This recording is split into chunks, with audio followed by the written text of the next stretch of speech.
სააპელაციო სასამართლოსგან არ მაქვს არანაირი მოლოდინები. ერთია ჩვენი სურვილები და მეორეა როდესაც აკვირდები ამ გარემოს და როგორ მიმდინარეობს სასამართლო პროცესები, იქ მართალი გითხრათ იმის გულყვილო იმედი, რომ რაიმე სასიკეთოდ შეიცვლება და სამართალი იზეიმებს, ასეთი მოლოდინი არ მაქვს.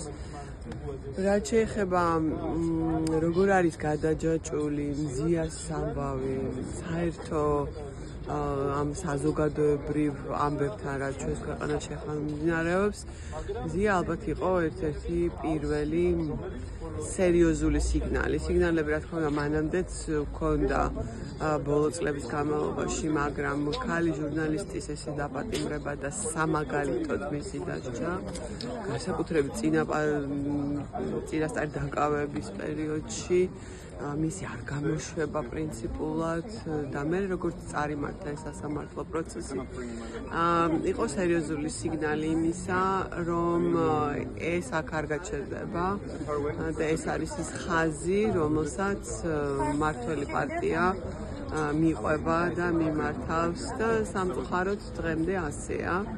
რომ მზია აღმოჩნდა ის ადამიანი, რომელმაც ეს პირველი დარტყმა მიიღო თავის თავზე და მიიღო ძალიან მამაცურად.